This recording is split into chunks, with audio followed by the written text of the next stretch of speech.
Warning, the content you are about to watch in the following video will feature history and facts that may challenge the very idea of what you know and what you believe to be true. But, like a very wise person once said, if history doesn't make you feel uncomfortable, then it's most likely propaganda. So, hold on to your butts. What up, what up? 大家好，我是索娜，好久不见。拍谁哈？因为我最近确诊，然后要搬家，我都没有时间做新的影片。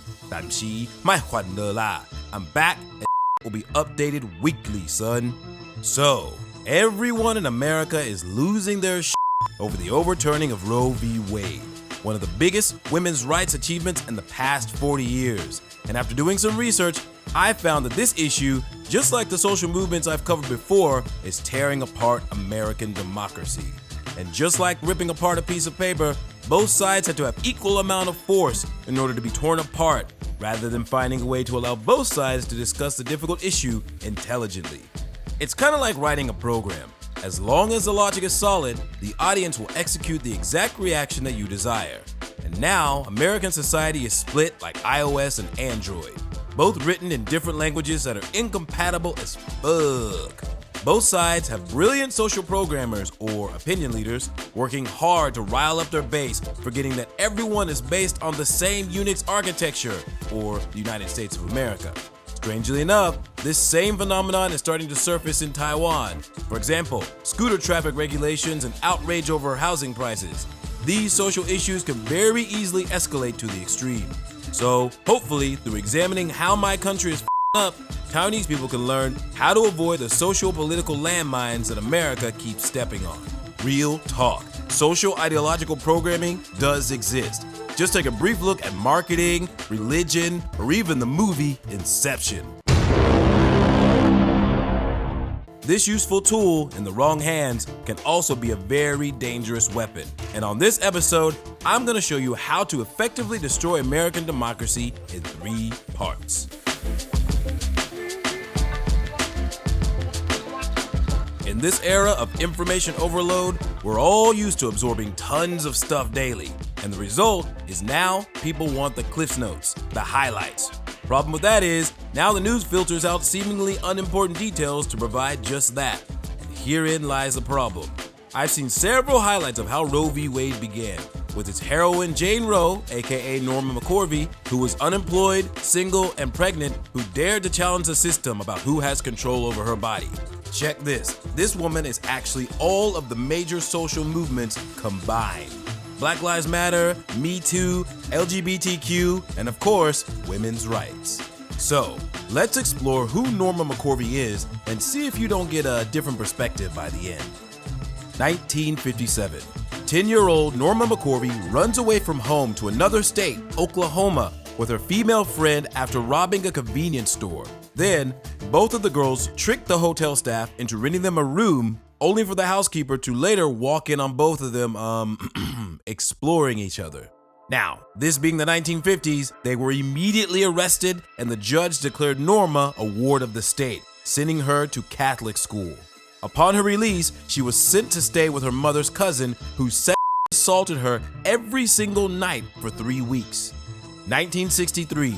Norma gets married at the age of 16 and divorces 2 years later after her husband allegedly assaulted her. Soon after that, she gave birth to her first child and quickly became addicted to drugs and alcohol while simultaneously declaring herself a lesbian. Now keep in mind, this is 1965, the most vulnerable time for anyone who is L, G, B, T, or Q. So it's possible, given her history, that she sought shelter within this community. Norma would later leave her child with her mother and go on a weekend trip with her friends. When she returned, all she found was a rag doll in the crib where her baby slept. Her mother had taken the child and called the police, claiming abandonment, keeping her child away from her for 3 months until she tricked Norma into signing adoption papers. A year after that, Norma was pregnant again with her second child and gave it up for adoption after birth. Now I know what you're thinking, isn't she a lesbian? How could she get pregnant again so quickly? Well, it turns out she was also a drug dealer and a prostitute. 4 years later in 1970, 23-year-old Norma McCorvey would become pregnant with her third child. But this time, she did not want adoption. She wanted an abortion. But in the South, the laws were very strict in regards to abortion. So at the advice of her close friends, Norma took advantage of the racial prejudice against African Americans and filed a police report, claiming that she was gang raped by a group of black men, causing her pregnancy. But unfortunately for her, there was insufficient evidence and the police department threw out her case. But this story would later become the basis for the entire Roe v. Wade case. It wasn't until years later, after Roe v. Wade had been won, that she would admit she lied. You were while you were in Georgia? No, I wasn't. You were not?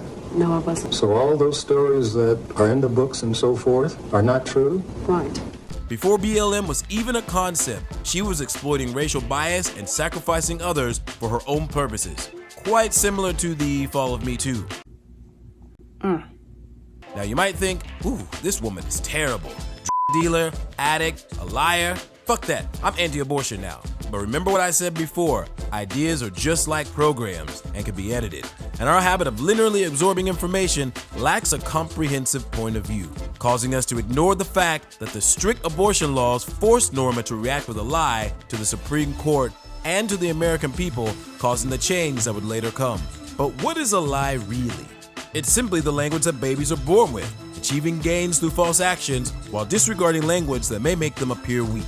As a citizen ignored by the law, Norma ignored the weaknesses of other citizens via her claim of being raped by a group of black men, further deepening the prejudice against African Americans. Through her case in 1970, 50 years later, we get a clear picture of the American social movement era. Now don't get it twisted. I'm not justifying Norma's behavior. I'm trying to systematically look at the entire picture. This kind of extreme behavior is not exclusive to individuals. Even the legal system is guilty of it. Check this, the average American salary is around $70,000 a year. And in Mississippi, a state that bans all abortions, the fine for obtaining one can reach $100,000. But that's just a fine, right? Well, in 16 other states, you can be imprisoned for up to 99 years. Jesus. Why so extreme? Well, in some states, especially in the South, many of these extreme laws stem from one very deep cultural root: religion. Based on a survey in 2021, 63% of all Americans identify as Christian. In 2016, when Republican Donald Trump was elected president, 84% of those votes came from the white evangelical Christians. Get this, we even have a section of the country known as the Bible Belt, which is primarily conservative. Praise the Lord! So, now that you can see how much religion influences American politics, let's go back to Norma McCorvey. When she couldn't obtain an abortion, a lawyer approached her claiming they were challenging the law and needed women like her to help represent the cause. She agreed, but only under the condition that she remain anonymous, which is where she created the alias Jane Roe and used it to file a lawsuit against District Attorney Henry Wade, inspiring the case Roe v. Wade. During the 3-year trial, Norma never appeared in court, and her lawyer successfully argued that the 14th Amendment protects citizens from the law infringing on their privacy and their liberty, making abortion legal. Now, in the many documentaries that I've seen, the story ends there, but the best part is the second act. Woo, plot twist! After successfully winning her case in 1973, Norma told her story to the world of being by a group of black men, and she even took a job at an abortion clinic. Fun fact, in the 1970s, Democrats were even more conservative than their Republican counterparts. Many Republicans were actually pro-abortion, but by 1980, most Catholics began to identify as Republican. And now, with the incentive to appease their base for more votes, the Republican Party began to change their stance, embracing anti-abortion groups. There's more. And here's where shit gets weird. In 1995, Norma McCorvey converted to Catholicism, resigning from her job at the abortion clinic, and became a staunch supporter of the anti-abortion movement. In a TV interview, this is what she said about abortion and Roe v. Wade. I've cheated people out of money. I've sold drugs. I was an abusive alcoholic for, many, many years. But I think the far greater sin that I did was to be the plaintiff in Roe versus Wade. The woman who changed the nation for women's rights is now an anti-abortionist? So at this point, I've got a ton of hair in one hall, and you've probably got a ton of hunger in one hall. Kind of like after seeing Doctor Strange 2 walking away with a giant. What kind of is that? In a 2020 documentary, on her deathbed, Norma finally revealed the truth as to why she became an anti-abortionist. I took their money and they put me out in front of the cameras and told me what to say. It was all an act. Yeah. I did it well, too. I am a good actress. During her 22 years as an anti-abortionist, she received over $500,000 in donations from various religious groups. And ironically, she won the right to abortion, but still gave up her third child for adoption. So some people may see this and conclude that Norma is an irresponsible, greedy liar, and that society should create better laws to prevent people from doing shitty things like this. I mean, Jesus, what's the point of even supporting abortion, right? But here's the thing.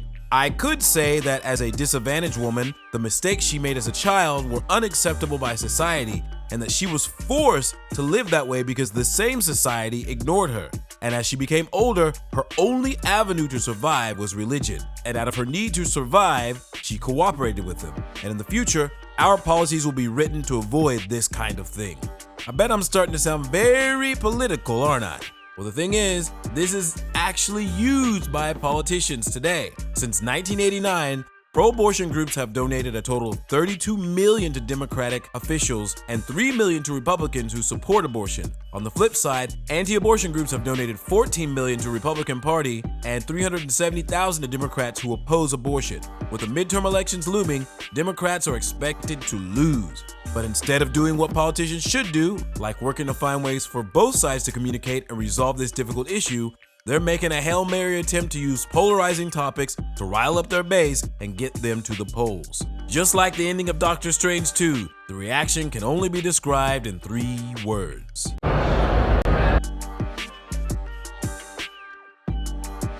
Now, I'm sure you're familiar with the trolley problem, an ethical thought experiment where a rogue train is about to collide and 5 people. You can choose to intervene and redirect the train, kill only 1 person, or do nothing and lose the 5. This is a difficult moral dilemma. Decisions are sometimes tricky and uncomfortable. But you could simplify the problem and say, hey, that 1 person assaulted a girl last night, or hey, those 5 people just robbed a bank. Then the difficult, uncomfortable decision becomes very, very easy. Opinion leaders only need to give people a reason not to think. Conservative Republicans base their anti-abortion belief on the idea that life officially begins upon the presence of a heartbeat. The irony is that the Republican Party didn't support the child tax credit, which would give aid to single-parent families, while on the flip side, establishing abortion penalties that are more severe than a murder charge. The Democratic Party insists that abortion is the autonomy of women's bodies, and doesn't consider whether it is possible under the law to prevent abortion after the baby has developed and has physicality. So, after a 10-minute discussion, we at Haltita realized that perhaps they're asking the wrong question.